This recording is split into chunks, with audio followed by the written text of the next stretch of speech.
I'm so happy accident today తెలుగులో మాట్లాడుకుందాం. నా పేరు సామ్యల్ కుట్టి సత్యవర ప్రసాద్ అందరూ పిలుస్తారు. మాది కాకినాడ గొడారగుంట నుంచి రావడం జరిగింది. నిన్న ఈరోజు సార్ ఎల్వర్సన్ సారు చక్కగా 10 లెసన్స్ వరకు మనం నేర్చుకున్నాం. దాతృతంగా ఎలాగివ్వాలి, దేవునికి ఇస్తే దేవుని యొద్ద నుండి కలిగే లాభాలు ఏంటి అనే విషయాలు నాకు బాగా నేను నేర్చుకోవడం జరిగింది. అయితే మనకిచ్చిన వర్క్ బుక్ అనేటువంటి పుస్తకంలో నుంచి రియల్ స్టోరీస్ మనకి వివరించడం జరిగింది. నాకు 2 స్టోరీస్ బాగా హార్ట్కి టచ్ అయినాయి. మొదటిది ఏంటంటే బైబిల్లో ఉన్నదే పిడికిడి బియ్యం కోసము అది నార్త్ ఇండియా అని చెప్పారు.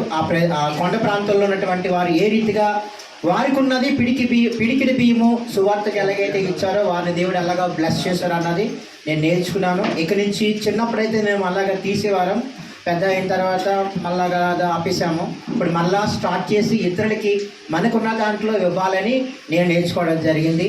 రెండవది అయితే పాస్టర్ గారు ఏమీ లేని సమయంలో వారి నాన్నగారు పితరులు ఇచ్చినటువంటి తోటలో పొలంలో బొప్పాయి తోట వేయాలని దేవుడు అతనికి ఆలోచన చెప్పినప్పుడు ఆ బొప్పాయి తోట నుంచి వచ్చే ఆదాయాన్ని ఎలాగ ఇతరులకి దాతృతంగా ధారాళంగా ఇచ్చాడో మనము కూడా మనకి కలిగిన దాంట్లో దేవుడు మనకి ఇచ్చినటువంటి టాలెంట్స్లో మనం చేసే పనిలో మనం ధారాళంగా ఇస్తే దేవుడు బహుగా దీవిస్తాడని నేను ఆ కథ ద్వారా కూడా నేర్చుకునడం జరిగింది.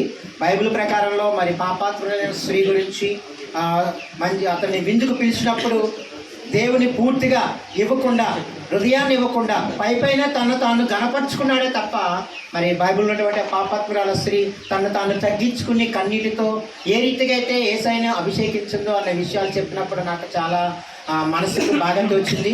మనము గనపరుచుకునే దానికన్నా ఇతరుల్ని సన్మానించడంలో, ఇతరుల్ని ప్రేమించడంలో గొప్పగా ఉండాలని మరి ఆ లెసన్ ద్వారా నేను నేర్చుకోవడం జరిగింది.